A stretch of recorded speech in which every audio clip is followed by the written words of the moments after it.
అక్కడ ఆ మెమొరీస్ పుల్లారెడ్డి గారు తీసుకున్నటువంటి స్థలం గురించి కావచ్చు. అంటే పుల్లారెడ్డి గారి గొప్పతనం చెప్పాలంటే అది అన్లిమిటెడ్, అది గ్రేట్ పర్సనాలిటీ. ఆయన నేను 2 సార్లు కలిశాను. ఆయన చెప్పారు నాతో, అంటే మేము అప్పుడు అయోధ్య విషయం మాట్లాడలేదు, అప్పుడు తిరుమల విషయంలో 2005 8 మొత్తానికి ఆ టైంలో 2007 తిరుమల తిరుపతి దేవస్థానంలో గొర్రెలు ఉన్నాయి, ఎక్కడ పడితే అక్కడ గొర్రెలు మీన్స్ సోకాల్డ్ క్రిస్టియన్స్, వీళ్ళు అక్కడ పాడు చేస్తున్నారు అని చెప్పి దాని మీద ఉద్యమం జరిగింది. ఆ ఉద్యమంలో అప్పుడు ఆయన కలిసే ఏదో ధర్నా ఏదో చేయడానికి వెళ్ళినప్పుడు ఆయన ఇప్పుడు మన హైదరాబాద్ ఇస్కాన్ ఉంది అబిడ్స్లో, ఆ స్థలం వారి ఇచ్చారు. అబిడ్స్లో హైదరాబాద్లో ఉండే ఇస్కాన్ స్థలం వారిచ్చిందే. అప్పట్లో 10 లక్షలు కూడా ఇచ్చారు స్థలం ఇచ్చి.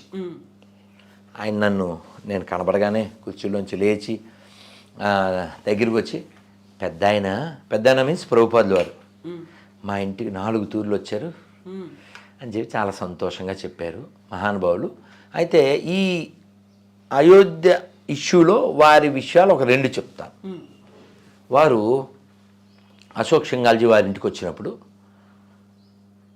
ఈ కోర్టు కేసులు ఖర్చు అని కొంత ధనం ఇచ్చారు. అశోక్ సింఘాల్జీ ఇది సరిపోదేమో, ఇంకా ఫర్దర్గా ముందుకు వెళ్ళాలి, ఎలాగ మనం ఈ కార్యం ఎలా విజయవంతం అవుతుంది, ఈ లాయర్లు ఈ పోషణ ఇదంతా అవసరం కదా అంటే ఆయన ఇంట్లోంచి అశోక్ సింఘాల్జీ చేయి పట్టుకుని ఇలా బయటికి తీసుకొచ్చి,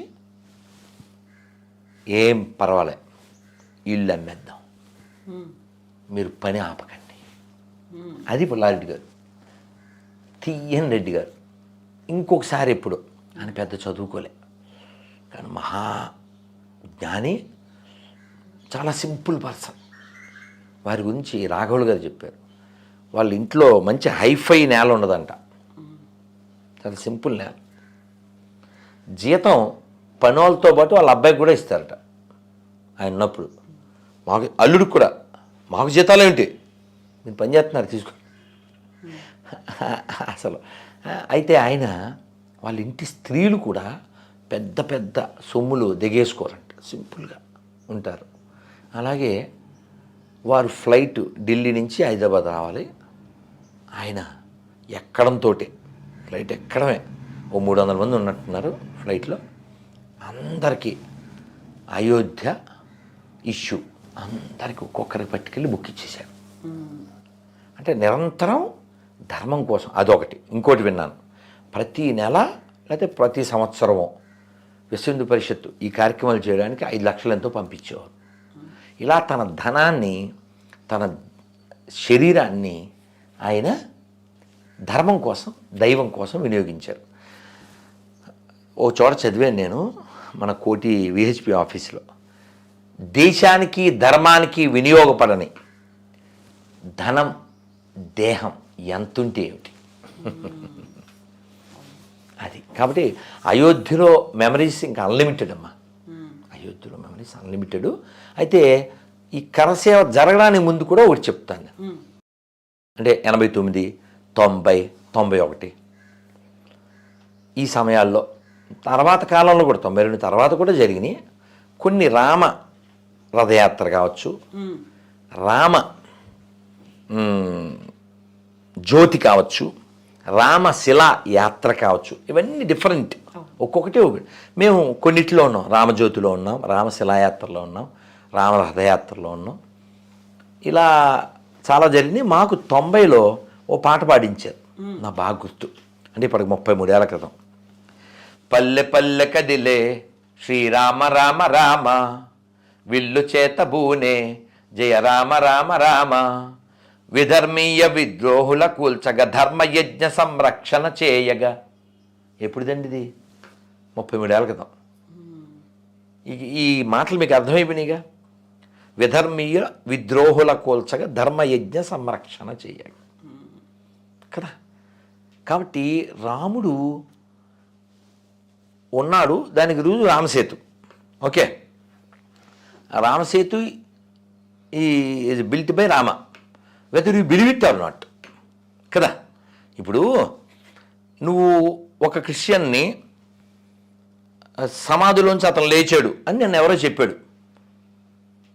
నేను అన్నాను ఇది ఖాళీ కుర్చీ, ఇందులో ఒక ఖాళీ కుర్చీ చూపించి ఇది ఖాళీ కుర్చీ, ఇప్పుడే జస్ట్ ప్రభాస్ వచ్చి వెళ్ళాడు అని దాని మీద కొన్ని పూలు శాలువా పెట్టి చెప్తే నువ్వు నమ్మాలి.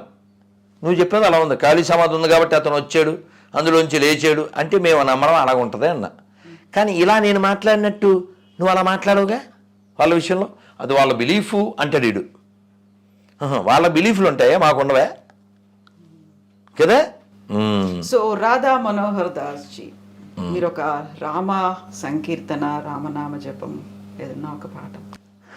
అన్నమయ్య చెప్తారు అంటే రాముడు ఎవరు, క్వాలిటీస్ ఏంటి అంటే, సీతాదేవి పాలి చింతామణి ఈతడు దాసుల పాలి ఇహ పరదైవము, రామచంద్రుడితడు రఘువీరుడో కామిత ఫలములియ కలిగనే ఇందరికి, రామచంద్రుడితడు రఘువీరుడో